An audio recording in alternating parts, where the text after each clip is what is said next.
Baradae atau Richard Eliezer telah resmi mengajukan diri menjadi Justice Collaborator untuk kasus kematian Brigadir J.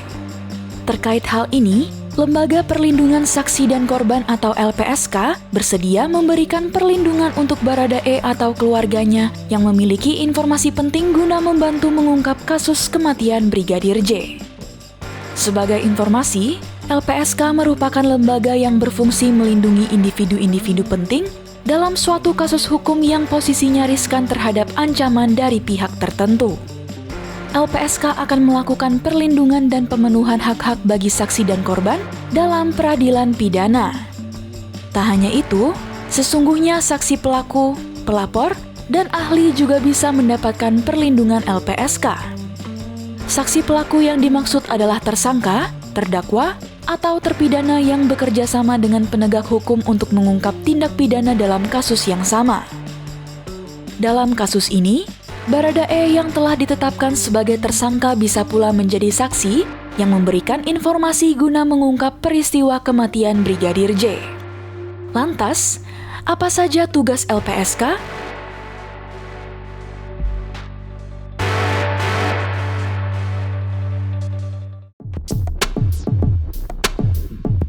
Tugas utama LPSK adalah melindungi dan memenuhi hak-hak saksi dan korban dalam sistem peradilan pidana.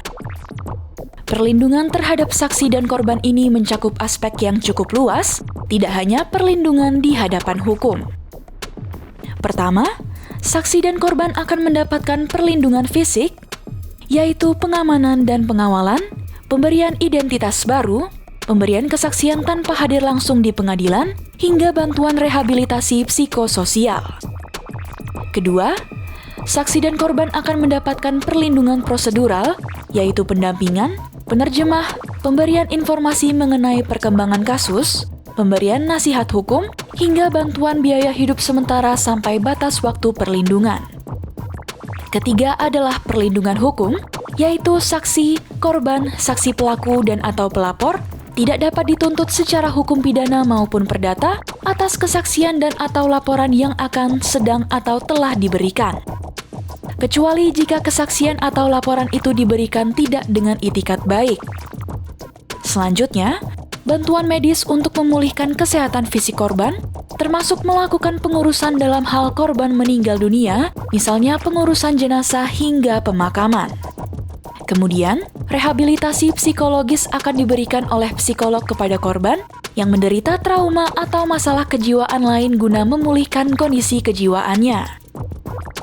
Selain itu, LPSK akan memberikan rehabilitasi psikososial atau semua bantuan pelayanan dan bantuan psikologis serta sosial. Hal ini ditujukan untuk membantu meringankan, melindungi dan memulihkan kondisi fisik, psikologis, sosial, dan spiritual korban agar mampu menjalankan fungsi sosialnya kembali secara wajar. Adapun, LPSK memberikan restitusi atau ganti kerugian kepada korban atau keluarganya oleh pelaku tindak pidana atau pihak ketiga. Terakhir, saksi dan korban akan mendapat kompensasi atau ganti kerugian oleh negara karena pelaku tindak pidana tidak mampu memberikan ganti kerugian sepenuhnya yang menjadi tanggung jawabnya.